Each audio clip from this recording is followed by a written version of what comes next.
1-3 ಅಂತರದಿಂದ ಭಾರತ ಆಸ್ಟ್ರೇಲಿಯಾ ವಿರುದ್ಧ BGT series ಅನ್ನ ಹೀನಾಯವಾಗಿ ಲಿಟ್ರಲಿ ಹೀನಾಯವಾಗಿ ಸೋತಿತ್ತು.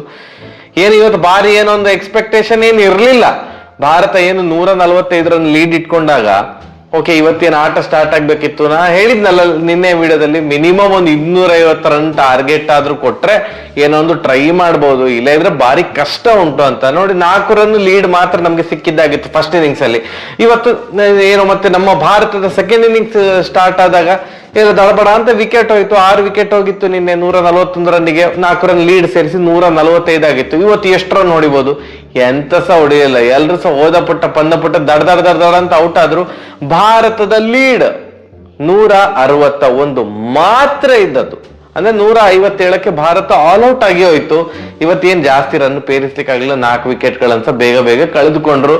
ನಮ್ಮ ಜಡೇಜಾ ಅವರು ಕೀಪರ್ ಕ್ಯಾಚ್ ಕೊಟ್ಟು ಔಟ್ ಆದ್ರು, ಸುಂದರ್ ಅವರು ಬೋಲ್ಡ್ ಆದ್ರು, ಮತ್ತೆ ಇವರು ಸಹ ಬುಮ್ರಾ ಅವರು ಲಾಸ್ಟ್ಗೆ ಬ್ಯಾಟಿಂಗ್ ಮಾಡ್ಲಿಕ್ಕೆ ಬಂದ್ರು, ಅವರು 0ಗೆ ಔಟ್ ಆದ್ರು. ಏನು ಕಾಂಟ್ರಿಬ್ಯೂಷನ್ ಏನ್ ಇರ್ಲಿಲ್ಲ ಇವತ್ತು ನಮ್ಮ ಬ್ಯಾಟ್ಸ್ಮನ್ ಗಳಿಂದ. 161 ಮಾತ್ರ ಲೀಡ್, 162 ಟಾರ್ಗೆಟ್. 162 ಟಾರ್ಗೆಟ್. ಆಸ್ಟ್ರೇಲಿಯಾವನ್ನ ಆಲ್ ಔಟ್ ಮಾಡ್ಲೇಬೇಕು, ಮ್ಯಾಚ್ ವಿನ್ ಆಗ್ಲೇಬೇಕು ಅಂತಿದ್ರೆ ಒಬ್ಬನಿಂದ ಮಾತ್ರ ಸಾಧ್ಯ. ನಿಮ್ಗೆ ಹೇಗೆ ಗೊತ್ತುಂಟು, ಬುಮ್ರಾ ಅವರು ಬೌಲಿಂಗಿಗೆ ಬರ್ಲಿಲ್ಲ. ಈಸ್ ನಾಟ್ ಫಿಟ್, ಅವ್ರದ್ದು ಏನೋ ಇಂಜುರಿ ಇಶ್ಯೂ ಇದೆ. ಸೊ ಬುಮ್ರಾ ಅವರು ಇಲ್ಲದೆ ಇನ್ನೊಂದು ಬಾರಿಗೆ ಫಸ್ಟ್ ಇನ್ನಿಂಗ್ಸ್ ಅಲ್ಲಿ ಏನು ಆಸ್ಟ್ರೇಲಿಯಾವನ್ನ 181ಕ್ಕೆ ಏನು ಆಲ್ ಔಟ್ ಮಾಡಿದ್ರಲ್ಲ, ಈಗ 161 ಒಳಗೆ ಆಲ್ ಔಟ್ ಮಾಡಬೇಕು. ಸಾಧ್ಯವಾ? ಎಲ್ಲರಿಗೆ ಸಹ ಗೊತ್ತಿತ್ತು ಇದು ಯಾಕೋ ಸ್ವಲ್ಪ ಕಷ್ಟ ಸಾಧ್ಯ ಅಂದ್ರೆ ಕಷ್ಟ ಅಂತ. ಸೊ ಬೌಲಿಂಗ್ ಸ್ಟಾರ್ಟ್ ಆಯ್ತು. 2 ಓವರಿಗೆ 26 ರನ್ ಬಿಟ್ಕೊಟ್ಟಾಯ್ತು. 24 ರನ್ 26 ರನ್ ಫಸ್ಟ್ ಓವರ್ ಅಲ್ಲಿ ನಮ್ಮ ಸಿರಾಜ್ ಅಣ್ಣ ನಾವು 4 ರನ್ ಮೊದಲು ಲೀಡರ್ ಇಟ್ಕೊಂಡಿದ್ದಲ್ಲ, ಒಂದು ವೈಡ್ 4 ಹಾಕಿ ಬಿಡ್ತಾನೆ, ಅಲ್ಲಿಗೆ ಲೆಕ್ಕ ಎಲ್ಲ ಚುಕ್ತಾಗಿ ಬಿಡ್ಲಿ ಅಂತ. ಮಾರ್ರೆ ಈ ಪಿಚ್ ಇವತ್ ಏನು ಸಿಡ್ನಿ ಟೆಸ್ಟ್ ಮ್ಯಾಚ್ ಇದು ಏನ್ ಪಿಚ್, ಭಯಂಕರ ಫಾಸ್ಟ್ ಪಿಚ್, ಬಾಲ್ ಜುಬ್ ಅಂತ ಬರ್ತಾ ಇದೆ. ನಾವು ಎಕ್ಸ್ಪೆಕ್ಟ್ ಮಾಡಿದಂತ ಪಿಚ್ ಆಗಿರಲಿಲ್ಲ. ಯೂಶಲಿ ಸಿಡ್ನಿ ಪಿಚ್ ಸ್ಪಿನ್ನರ್ಸ್ಗೆ ಸ್ಪಿನ್ನರ್ ಫ್ರೆಂಡ್ಲಿ ಪಿಚ್ ಹಾಗೆ ಹೀಗೆ ಅಂತ ಹೇಳ್ತಾರಲ್ಲ, ಆ ತರ ಏನಿರ್ಲಿಲ್ಲಪ್ಪ. ಎಲ್ಲ ವಿಕೆಟ್ ತೆಗಿತಿದ್ದ ಎಲ್ಲ ಫಾಸ್ಟ್ ಬೌಲರ್ಸೆ ಅಂಡ್ ಸಿಕ್ಕಾಪಟ್ಟೆ ಬೌನ್ಸ್ ಆಗಿ ಬರ್ತಾ ಇತ್ತು. ಒಳ್ಳೆ ಪರ್ಫೆಕ್ಟ್ ವಿಕೆಟ್ ತರ ಇತ್ತು ಮಾರ, ಅಷ್ಟು ಪೇಸ್ ಅಲ್ಲಿ ಬರ್ತಾ ಇತ್ತು. ಅಂಡ್ ಅಂತ ಪಿಚ್ ಅಲ್ಲಿ ಇವತ್ತು ಭಾರತ ಸೆಕೆಂಡ್ ಇನ್ನಿಂಗ್ಸ್ ಅಲ್ಲಿ ಯಾವ ರೇಂಜಿಗೆ ಹೊಡೆಸ್ಕೊಂಡ್ರು ಅಂತಂದ್ರೆ ODI ಮ್ಯಾಚ್ ನೋಡಿದಾಗ ಆಯ್ತು. First of all first innings ಅಲ್ಲಿ 72 ಓವರ್ ಅಲ್ಲಿ ಭಾರತ ಆಲ್ ಔಟ್ ಆಗಿತ್ತು. ಆಸ್ಟ್ರೇಲಿಯಾ 52 ಓವರ್ ಅಲ್ಲಿ ಆಲ್ ಔಟ್ ಆಯ್ತು.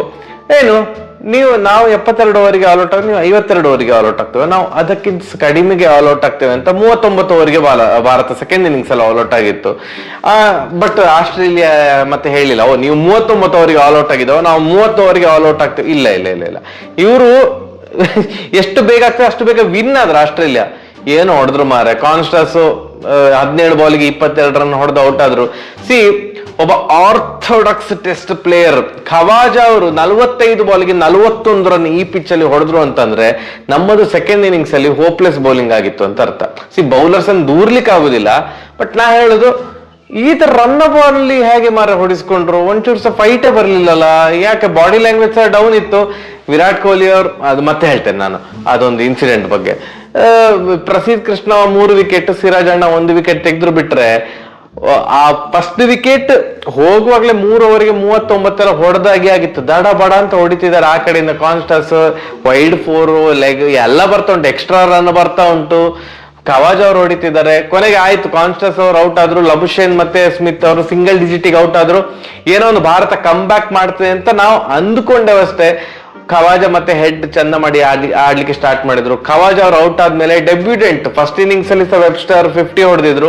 ಸೆಕೆಂಡ್ ಇನ್ನಿಂಗ್ಸ್ ಅಲ್ಲಿ ಸಹ 34 ಬಾಲ್ಗೆ 39 ರನ್ ಬಾಲ್ಗಿಂತ ಸಹ ಜಾಸ್ತಿಯಾಗಿ ಹೊಡೆದು 6 ವಿಕೆಟ್ಗಳ ಭರ್ಜರಿ ಜಯ.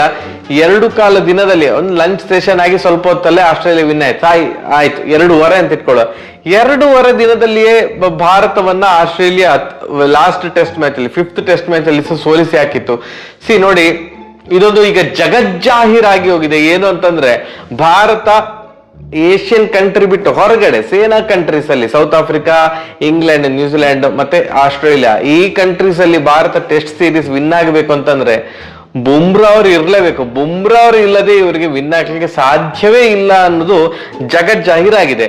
ಭಾರತ ಫಸ್ಟ್ ಮ್ಯಾಚ್ ಗೆದ್ದದ್ದು ಈಗ ಒಂಥರ ದೊಡ್ಡ ಮಿರಾಕಲ್ ಅಂತ ಅನ್ನಿಸ್ತಾ ಉಂಟು. ನೋಡಿ, second test match literally 1 sided, third test match literally literally one sided ಆಯ್ತು. ಅದು ಮಳೆ ಬಂದದ್ರಿಂದ ಡ್ರಾ ಆಯ್ತು ಬಿಟ್ರೆ it was literally one sided.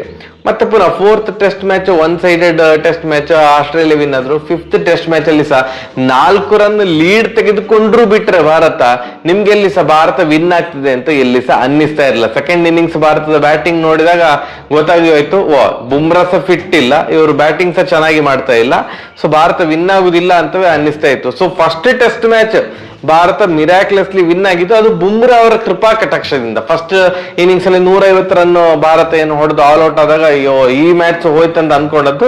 But anyways Bumrah ಅವ್ರದ್ದು ಆ ಒಂದು ಭಯಂಕರ ಬೌಲಿಂಗ್ ಇಂದಾಗಿ ವಿನ್ ಆಯ್ತು. ಅಂಡ್ ಸೆಕೆಂಡ್ ಇನ್ನಿಂಗ್ಸ್ ಆಡುವಾಗ ಬ್ಯಾಟಿಂಗ್ ಗೆ ಸಿಕ್ಕಾಪಟ್ಟೆ ಹೆಲ್ಪ್ಫುಲ್ ಆಗಿತ್ತು ಪಿಚ್. ಜೈಸ್ವಾಲ್ ಅವರು ಬಿಗ್ ಡ್ಯಾಡಿ 100 ಹೊಡೆದ್ರು, ಕೊಹ್ಲಿ ಅವರು 100 ಹೊಡೆದು ಬಿಟ್ರೆ ಅದೊಂದು ಇನ್ನಿಂಗ್ಸ್ ತೆಗೆದಾಕಿದ್ರೆ ಭಾರತದ ಓವರ್ ಆಲ್ ಬ್ಯಾಟಿಂಗ್ ಶೋಚನೀಯ. ಇದು ವಾಸ್ತವ, ಶೋಚನೀಯ ಬ್ಯಾಟಿಂಗ್ ಪ್ರದರ್ಶನ. ಎಲ್ಲಿ ಹಿಯರ್ ಅಂಡ್ ದರ್ ಜೈಸ್ವಾಲ್ ಅವರದ್ದು ಒಂದು 80s, ರಾಹುಲ್ ಅವರದ್ದು ಹಿಯರ್ ಅಂಡ್ ದರ್ ಕೆಲವೊಂದು ಇನ್ನಿಂಗ್ಸ್ ಚಂದ ಇತ್ತು. ಮತ್ತೆ ನಿತೀಶ್ ರೆಡ್ಡಿ ಅವರದ್ದು ಒಂದು 100, ಸುಂದರ್ ಅವರದ್ದು ಒಂದು 50. ಈ ತರ individual performance here and there ಬಂದಿದೆ ಬಿಟ್ರೆ as a batting unit click ಆಗ್ಲೇ ಇಲ್ಲ. ನ್ಯೂಜಿಲೆಂಡ್ ಸೀರೀಸ್ ಆಗಿರ್ಬೋದು, ಆಸ್ಟ್ರೇಲಿಯಾ ಸೀರೀಸ್ ಆಗಿರ್ಬೋದು, ಕ್ಲಿಕ್ ಆಗ್ಲೇ ಇಲ್ಲ. ಕಳೆದ 8 ಟೆಸ್ಟ್ ಮ್ಯಾಚ್ ಅಲ್ಲಿ ಭಾರತ, ನ್ಯೂಜಿಲೆಂಡ್ 3 ಮತ್ತೆ ಆಸ್ಟ್ರೇಲಿಯಾದ 5 ಟೆಸ್ಟ್ ಮ್ಯಾಚ್ ಸೇರಿಸಿದೆ. ಈ 8 ಟೆಸ್ಟ್ ಮ್ಯಾಚ್ ಅಲ್ಲಿ 6 ಟೆಸ್ಟ್ ಮ್ಯಾಚ್ ಸೋತಿತ್ತು, 1 ಗೆದ್ದಿದೆ, ಇನ್ನೊಂದು ಸೋಲ್ತಾ ಇತ್ತು, ಅದು ಮಳೆಯಿಂದ ಡ್ರಾ ಆಯ್ತು. ದಿಸ್ ಇಸ್ ಹಾರಿಬಲ್ ರಿಸಲ್ಟ್ ಯಾರ್, ಹಾರಿಬಲ್ ರಿಸಲ್ಟ್. ನಾನು ಕೊಹ್ಲಿ ಅವ್ರದ್ದು ಇನ್ಸಿಡೆಂಟ್ ಅಂತ ಹೇಳ್ತಾನಲ್ಲ, ಒಂದು ಸ್ವಲ್ಪ ಮಸಾಲೆ ಬೇಕಲ್ಲ, ಕೊಹ್ಲಿ ಅವರು ಇದ್ದಾರೆ ಅಂತಂದ್ರೆ ಸ್ವಲ್ಪ ಮಸಾಲೆ ಎಲ್ಲ ಬರ್ತದೆ. ಅವರು ಸ್ಯಾಂಡ್ ಪೇಪರ್ ಇನ್ಸಿಡೆಂಟ್ ಅನ್ನ ಮತ್ತೆ ಪುನಃ ಅದನ್ನ ಅಣಕು ಮಾಡಿ ತೋರಿಸಿದ್ರು. ಈಗ ಕಿಸೆಯಿಂದ ಹೀಗೆ ತೆಗೆದು, ನನ್ನದ್ರಲ್ಲಿ ಏನಿಲ್ಲ ಮಾರ್ರೆ, ಸ್ಯಾಂಡ್ ಪೇಪರ್ ಎಲ್ಲ ಇಟ್ಕೊಂಡಿಲ್ಲ ನಾನು ಹಾಗೆ ಹೀಗೆ ಅಂತ. ನಾನ್ ಯಾರಲ್ಲ ಕೊಹ್ಲಿ ಅವರಿಗೆಲ್ಲ ಹೇಳಲಿಕ್ಕೆ. ಇದರಲ್ಲಿ ಯಾವಾಗ ಚಂದ ಕಾಣ್ತದೆ ಅಂತಂದ್ರೆ, ಒಂದ ಇಂಡಿವಿಜುವಲ್ ಫಾರ್ಮ್ ಪೀಕಲ್ಲಿ ಇರ್ಬೇಕು. ಪೀಕಲ್ ಇದ್ದಾಗ ಎಸ್ ಎಂತ ಮಾಡಿದ್ರೆ ಸಹ ನಡೀತದೆ ಅಂತ ಆಗ್ತದೆ. ಅಥವಾ Bharat as a team super ಆಗಿ ಆಡ್ತಾ ಮ್ಯಾಚ್ ವಿನ್ನಿಂಗ್ ಸಿಚುವೇಶನ್ ಅಲ್ಲಿ ಇದ್ದು, ಸೀರೀಸ್ ವಿನ್ನಿಂಗ್ ಸಿಚುವೇಶನ್ ಅಲ್ಲಿ ಇದೆ, ಅಥವಾ ಭಾರತ ರುತ್ಲೆಸ್ ಕ್ರಿಕೆಟ್ ಆಡ್ತಾ ಇದೆ, ಆಸ್ಟ್ರೇಲಿಯಾ ಸೋಲಿನ ಕಡೆ ಮುಖ ಮಾಡಿದೆ ಅಂತಂದಾಗ ಇದೆಲ್ಲ ಮಾಡಿದ್ರೆ ನಡೀತದೆ. ಇಲ್ಲದ್ರೆ ಎಂತ ಆಗ್ತದೆ ನಿಮ್ಗೆ ಗೊತ್ತುಂಟು. ಕಮೆಂಟ್ಸ್ ನೀವು ಟ್ವಿಟರ್ ಓಪನ್ ಮಾಡಿ, ಇನ್ಸ್ಟಾಗ್ರಾಮ್ ಓಪನ್ ಮಾಡಿ, ಆಬ್ವಿಯಸ್ಲಿ ಆ ಇನ್ಸಿಡೆಂಟ್ ಇದು ಪೋಸ್ಟ್ ಎಲ್ಲ ಸುಮಾರು ಜನ ಹಾಕ್ತಾರಲ್ಲ, ಈಗ RVCJ ಪೇಜ್ ಎಲ್ಲ ಇದೆಯಲ್ಲ, ಅದೆಲ್ಲ ಹಾಕಿದಾಗ ಕಮೆಂಟ್ ಸೆಕ್ಷನ್ ಏನಿದೆ, ಬ್ರೋಸ್ ಕಾನ್ಫಿಡೆನ್ಸ್, ಬ್ರೋಸ್ ಪರ್ಫಾರ್ಮೆನ್ಸ್, ಅದು ಗೊತ್ತುಂಟಲ್ಲ, ಜೋಕರ್ ಅದು ಇದೆಲ್ಲ ಇಮೋಜಿ ಹಾಕೊಂಡು ಸುಮ್ಮನೆ ಅನಗತ್ಯ ಟ್ರಾಲ್ಗೆ ಒಳಗಾಗ್ತಾ ಇದ್ದಾರೆ. ನಾನು ಕೊಹ್ಲಿ ಅವರಿಂದ ಇದನ್ನ ಎಕ್ಸ್ಪೆಕ್ಟ್ ಮಾಡಿರಲಿಲ್ಲ, ಅಗತ್ಯ ಇರಲಿಲ್ಲ ಅಂತ. ಮಾಡು ಏನು ತಪ್ಪು ಸರಿ ಬಗ್ಗೆ ಮಾತಾಡ್ತಾ ಇಲ್ಲ, ಅಗತ್ಯ ಇರಲಿಲ್ಲ. ಒಂದು ಟೀಮ್ಸ್ ಸೋಲೋ ಸ್ಥಿತಿಯಲ್ಲಿದೆ, ಇಂಡಿವಿಜುವಲ್ ಫಾರ್ಮ್ಸ್ ಒಳ್ಳೇದಿಲ್ಲ, ಅವಾಗ ಯಾಕೆ ಬೇಕಿದು? ಇದರಿಂದ ಭಾರತಕ್ಕೆ ಏನಾರು ಅದು ಹಾಗೆ ಅಣಕು ಮಾಡಿದ್ದು ಅದು ಜಯವಾಗಿ ಕನ್ವರ್ಟ್ ಆಗ್ತದ? ಇಲ್ಲ, ಸುಮ್ಮನೆ ಯಾಕೆ ನಂಗೆ ಅನ್ಸಿತ್ತು, ಎಂತಂದು ಗೊತ್ತಾಗ್ಲಿಲ್ಲ ನಂಗೆ, ಯಾಕೆ ಇದು ಅಗತ್ಯ ಇರಲಿಲ್ಲ. ಕೆಲವರು ಬ್ರೋ ಅದು ಕೊಹ್ಲಿ ಆಯ್ತು, ನಾನ್ ಸಹ ಕೊಹ್ಲಿ ಫ್ಯಾನ್. ಯಾರು ರೆಗ್ಯುಲರ್ ಆಗಿ ವಿಡಿಯೋ ನೋಡ್ತಾರೆ ಅವ್ರಿಗೆ ಎಲ್ರಿಗೂ ಸಹ ಗೊತ್ತು ನಂಗೆ ಕೊಹ್ಲಿ ಅಂದ್ರೆ ಇಷ್ಟ, ರೋಹಿತ್ ಶರ್ಮಾ ಅಂದ್ರೆ ಇಷ್ಟ ಅಂತ. ಅಪರೂಪಕ್ಕೆ ಬಂದು ನೋಡಿದವರಿಗೆ ಇವನ್ ಕೊಹ್ಲಿಗೆ ಹೇಳ್ತಾ ಇದ್ದಾನೆ ಹಾಗೆ ಅಂತ ಅನ್ಕೊಳ್ತಾರೆ. ಎಲ್ಲರನ್ನು ಮೆಚ್ಚಿಸ್ಲಿಕ್ಕೆ ಏನೂ ಆಗುದಿಲ್ಲ ಬಿಡಿ. ಈ ಒಂದು ಸೀರೀಸ್ ಲಾಸ್ ಇಂದ WTC ರೇಸ್ ಇಂದ ಆಫಿಷಿಯಲಿ ಭಾರತ ಹೊರಗೆ ಹೋಯ್ತು. And officially Australia WTC final ಗೆ ಸೆಲೆಕ್ಟ್ ಆಗಿದೆ. So it's gonna B south Africa versus Australia. ಈ WTC 3 ಫೈನಲ್ ಇವರಿಬ್ಬರ ನಡುವೆ ನಡೀತದೆ. Congratulations Australia. First test Bharat win ಆದಾಗ ಅಥವಾ ಆಸ್ಟ್ರೇಲಿಯಾ ಸೋತಾಗ ಕಮಿನ್ಸ್ ಅವರೊಂದು ಸ್ಟೇಟ್ಮೆಂಟ್ ಕೊಟ್ಟಿದ್ರು, we are still the number 1 test side. ಏನು ಒಂದು ಮ್ಯಾಚ್ ಸೋತಿದ್ದಕ್ಕೆ ಏನು ಅದೇನು ಚೇಂಜ್ ಆಗುದಿಲ್ಲ ಅಂತ. ಆಗ ಎಲ್ರು ಸಹ ಇನ್ಕ್ಲೂಡಿಂಗ್ ನಾನ್ ಸಹ ಅನ್ಕೊಂಡಿದ್ದೆ, ಭಯಂಕರ ಓವರ್ ಕಾನ್ಫಿಡೆನ್ಸ್ ಮನುಷ್ಯನಿಗೆ, ಒಂದು ಸೋತಿದ್ದಕ್ಕೆ ಎಲ್ಲ ಕಡೆಯಿಂದ ಉರ್ದು ಹೋಗಿದೆ ಅಂತ. ಬಟ್ ಮ್ಯಾನ್ ಇದು ಕಾನ್ಫಿಡೆನ್ಸ್, ಆ ಪ್ಲೇಯರ್ ಇದು ಕಾನ್ಫಿಡೆನ್ಸ್ ಇದೆಯಲ್ಲ, ಅವ ಎಂತ ಹೇಳ್ತಾನಲ್ಲ ಆಲ್ಮೋಸ್ಟ್ ಹಾಗೆ ಮಾಡಿ ತೋರಿಸ್ತಾನೆ. ಈಗ ODI ವರ್ಲ್ಡ್ ಕಪ್ ಫೈನಲ್ ಅಲ್ಲಿ ಸಹ ಕಮಿನ್ಸ್ ಅವರು ಹೇಳಿದ್ರು ಏನಂತಂದ್ರೆ, ನನ್ಗೆ ಇಡೀ ಕ್ರೌಡ್ ಅನ್ನ ಸೈಲೆನ್ಸ್ ಮಾಡ್ಲಿಕ್ಕೆ ಬಾರಿ ಇಷ್ಟ ಅಂತ, ಆ ಸೈಲೆನ್ಸ್ ನಂಗೆ ತುಂಬಾ ಇಷ್ಟ ಆಗ್ತಂತ. ಹಾಗೆ ಮಾಡಿದ್ರು ಅಹಮದಾಬಾದ್ ಗ್ರೌಂಡ್ ಅಲ್ಲಿ ODI ವರ್ಲ್ಡ್ ಕಪ್ ಫೈನಲ್ ಅಲ್ಲಿ. ಇಡೀ ಗಪ್ಚುಪ್ ಸ್ಟೇಡಿಯಂ ಭಾರತವನ್ನು ಸೋಲಿಸಿ ಹಾಕಿದ್ರು. ಇದು ಫಸ್ಟ್ ಟೆಸ್ಟ್ ಮ್ಯಾಚ್ ಸೋತ ಮೇಲೆ ಸಹ ಹಾಗೆ, ನಾವೇ ನಂಬರ್ 1 ಟೆಸ್ಟ್ ಸೈಡ್, ಇದೇನ್ ಚೇಂಜ್ ಆಗುದಿಲ್ಲ, ಒಂದು ಟೆಸ್ಟ್ ಮ್ಯಾಚ್ ಸೋತ ಕೂಡ ಏನ್ ಚೇಂಜ್ ಆಗುದಿಲ್ಲ ಅಂತ ಹಾಗೆ ಪ್ರೂವ್ ಮಾಡಿದ್ರಲ್ಲ. ನೆಕ್ಸ್ಟ್ ರಿಮೈನಿಂಗ್ 4 ಟೆಸ್ಟ್ ಮ್ಯಾಚ್ ಎಂತ ರುತ್ಲೆಸ್ ಕ್ರಿಕೆಟ್ ಆಡಿದ್ರು, ಎಂತ ಒನ್ ಸೈಡೆಡ್ ಕ್ರಿಕೆಟ್ ಆಡಿದ್ರು ಅಂತಂದ್ರೆ ಭಾರತದ ಕಡೆಯಿಂದ ಏನ್ ಆನ್ಸರೇ ಇರಲಿಲ್ಲ. ಸೊ ನನಗೆ ಇದು ನ್ಯೂಜಿಲೆಂಡ್ ಸೀರೀಸ್ ಇದು ರೆಪ್ಲಿಕಾ ಅಂತ ಅನ್ಸಿತ್ತು. ನ್ಯೂಜಿಲೆಂಡ್ಸ್ ಹಾಗೆ ನಮ್ಮನ್ನು ಪೂರ್ತಿ ಹೊಡೆದು ಬಿಸಾಕಿದ್ರಲ್ಲ, ಕಾಂಪಿಟೇಷನ್ ಇರಲಿಲ್ಲ ಭಾರತದ್ದು, ಅದೇ ತರ ಇಲ್ಲಿ ಸಹ ಅಂತ ಅನ್ನಿಸ್ತಾ ಇತ್ತು ನಂಗೆ. ಸೊ ಇಷ್ಟ ಆಗಿ ಸಹ ಭಾರತ 3-1 ಅಥವಾ 1-3 ಅಂತರದಿಂದ ಸೋತ್ರೂ ಕೂಡ ಅದು 1-4 ಆಗ್ತಾ ಇತ್ತು. ಭಾರತ 1-4 ಆಸ್ಟ್ರೇಲಿಯಾ ಆಗ್ತಾ ಇತ್ತು, ಮಳೆಯಿಂದ ಒಂದು ಡ್ರಾ ಆಯ್ತು. ಅಷ್ಟು ಆಗಿ ಸಹ ಭಾರತ ಹೀನಾಯ ಪ್ರದರ್ಶನ ಕೊಟ್ಟು ಸಹ ಬುಮ್ರಾ ಅವರು man of the series win ಆಗಿದ್ದಾರೆ ಅಂತಂದ್ರೆ it was never Australia versus Bharat, it was Australia versus Bumrah ಅಷ್ಟೇ ಇದ್ದದ್ದು. ಭಾರತದ ಆಟಗಾರರು ಯಾರು ಪರ್ಫಾರ್ಮ್ ಮಾಡಲಿಲ್ಲ ಎಕ್ಸೆಪ್ಟ್ ಬುಮ್ರಾ. ಕನ್ಸಿಸ್ಟೆಂಟ್ ಆಗಿ ಒಂಥರ ಒನ್ ಮ್ಯಾನ್ ಆರ್ಮಿ ತರ ಕನ್ಸಿಸ್ಟೆಂಟ್ ಆಗಿ ಎಲ್ಲಾ ಮ್ಯಾಚ್ ಅಲ್ಲಿ ಅವ್ರು ಮಾತ್ರ ಪರ್ಫಾರ್ಮ್ ಮಾಡಿದ್ರು. ಅದಕ್ಕೆ ಇಷ್ಟು ಹೀನಾಯವಾಗಿ ಸೀರೀಸ್ ಸೋತ್ರೆ ಸಹ 10 ವರ್ಷಗಳ ನಂತರ ಬಾರ್ಡರ್ ಗವಾಸ್ಕರ್ ಟ್ರೋಫಿ ಭಾರತ ಸೋತ್ರೂ ಕೂಡ ಬುಮ್ರಾ ಅವರು ಮ್ಯಾನ್ ಆಫ್ ದ ಸೀರೀಸ್ ಆಗಿದ್ದಾರೆ. I wish as a team click ಆಗಿದ್ದಿದ್ರೆ ರಿಸಲ್ಟ್ ನಮ್ಮ ಕಡೆಗೆ ವಾಲ್ತಾ ಇತ್ತೇನೋ. ಬಟ್ ಬುಮ್ರಾ ಅವರಿಗೆ ಬ್ಯಾಟ್ಸ್ಮನ್ ಅಂತ ಸಪೋರ್ಟ್ ಮಾಡ್ಲೇ ಇಲ್ಲ, ಬೌಲರ್ಸ್ ಕೂಡ ಎಲ್ಲಿಯೋ ಹಿಯರ್ ಅಂಡ್ ದರ್. ಈಗ ಫಸ್ಟ್ ಇನ್ನಿಂಗ್ಸ್ ಅಲ್ಲಿ 5th ಟೆಸ್ಟ್ ಮ್ಯಾಚ್ ಇದು, ಫಸ್ಟ್ ಇನ್ನಿಂಗ್ಸ್ ಅಲ್ಲಿ ಒಂದು ಸ್ವಲ್ಪ ಚಂದ ಮಾಡಿ ಬಾಲ್ ಹಾಕಿದ್ರು ಬೌಲರ್ಸ್ ಬಿಟ್ರೆ, ಓವರ್ ಆಲ್ ಯಾವ ಆಂಗಲ್ ಅಲ್ಲಿ ಸಹ ನಮ್ಮ ಬೌಲಿಂಗ್ ಯೂನಿಟ್ ಮತ್ತೆ ಅವರ ಬೌಲಿಂಗ್ ಯೂನಿಟ್ ಅನ್ನು ಕಂಪೇರ್ ಮಾಡ್ಲಿಕ್ಕೆ ಆಗ್ತಾ ಇರ್ಲಿಲ್ಲ. ಅವರ ಬೌಲಿಂಗ್ ಯೂನಿಟ್ ಅಲ್ಲಿ ಎಲ್ಲರೂ ಸಹ ಲೈನ್ ಅಂಡ್ ಲೆಂತ್ ಎಲ್ಲ ಕರೆಕ್ಟ್ ಆಗಿ ಸೂಪರ್ ಆಗಿ ಬಾಲ್ ಹಾಕ್ತಾ ಇದ್ರೆ, ನಮ್ದು ಎಲ್ಲೆಲ್ಲಿಯೋ ಎಂತೆಂತೋ ಇತ್ತು. So over all very disappointing series.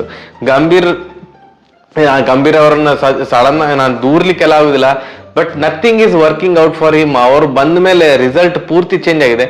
ಒಂದು ನಂಗೆ ಏನ್ ಅನ್ಸುದು ಅಂತಂದ್ರೆ, ಈ ಪ್ರೆಸ್ ಕಾನ್ಫರೆನ್ಸ್ ಅಟೆಂಡ್ ಆಗುವಾಗ ಐ ಹೋಪ್ ನಮ್ಗೆ ಒಂಥರ ಗ್ಯಾರಿ ಕಸ್ಟನ್ ಮತ್ತೆ ಏನು ಇವರಿದ್ರಲ್ಲ ದ್ರಾವಿಡ್ ಅವರು, ಆ ತರದ ಆಯ್ತು ಸ್ಟ್ರೈಟ್ ಫಾರ್ವರ್ಡ್ ಆನ್ಸರ್ ಕೊಡಿ, ಆನೆಸ್ಟ್ ಆನ್ಸರ್ ಕೊಡಿ, ಬಟ್ ಆ ಒಂದು ಆನ್ಸರ್ ಅಲ್ಲಿ ಸಹ ಉಂಟಲ್ಲ ಆ ಒಂದು ಹಂಬಲ್ನೆಸ್ ಇರ್ಬೇಕು. ನಂಗೆ ಇವ್ರದ್ದು ಗೌತಮ್ ಗಂಭೀರ್ ಅವ್ರದ್ದು ಇಂಟರ್ವ್ಯೂಸ್ ಅಲ್ಲಿ ನೋಡಿದಾಗ ಓಕೆ ಮೇ ಬಿ ಅದು ಇಲ್ಲ ಮರ ಇದ್ದಾಗೆ ಹೇಳ್ತಾರೆ, ಇದ್ದಾಗೆ ಹೇಳಿ, ಬಟ್ ಬಿ ಹಂಬಲ್. ಅವ್ರದ್ದು ಪ್ರತಿ ಯಾವುದೇ ಇಂಟರ್ವ್ಯೂ ತಗೊಳ್ಳಿ, ಬರೀ ಕೋಚ್ ಆಗಿರೋ ಇಂಟರ್ವ್ಯೂ ಅಂತಲ್ಲ, ಅವ್ರದ್ದು ಬೇರೆ ಕಡೆ ಎಲ್ಲ ಪ್ರೈವೇಟ್ ಇಂಟರ್ವ್ಯೂಸ್ ಎಲ್ಲ ಕೊಟ್ಟಿದಾರಲ್ಲ, ಅದರಲ್ಲಿ ಒಂದು ದ್ಯಾಟ್ ಆರೋಗ್ಯನ್ಸ್ ಇರ್ತದೆ.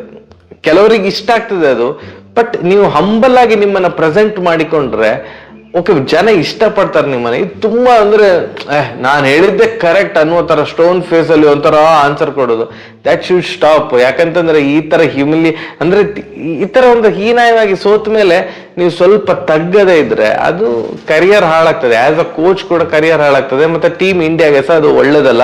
ಐ ಹೋಪ್ ಚಾಂಪಿಯನ್ಸ್ ಟ್ರೋಫಿಯಲ್ಲಿ ಭಾರತ ಚಂದ ಮಾಡಿ ಆಡ್ಲಿ. ವೈಟ್ ಬಾಲ್ ಕ್ರಿಕೆಟ್ ಅಲ್ಲಿ anyways we are a strong team ಅಂತ ಅನ್ಕೊಂಡಿದ್ದಾನೆ. ಇನ್ನು ಅಲ್ಲಿ ಸಹ ಸರ್ಪ್ರೈಸಿಂಗ್ ಫ್ಯಾಕ್ಟರ್ ಆಗಿ ಎಂತೆಂತದ್ದು ಆಗದಿದ್ರೆ ಸಾಕು. ಅಂಡ್ ಇನ್ನು 2025ರಲ್ಲಿ ಇಂಗ್ಲೆಂಡ್ ಸೀರೀಸ್ ಅಂತ ಅನ್ಕೊಳ್ತೇನೆ, ಟೆಸ್ಟ್ ಸೀರೀಸ್.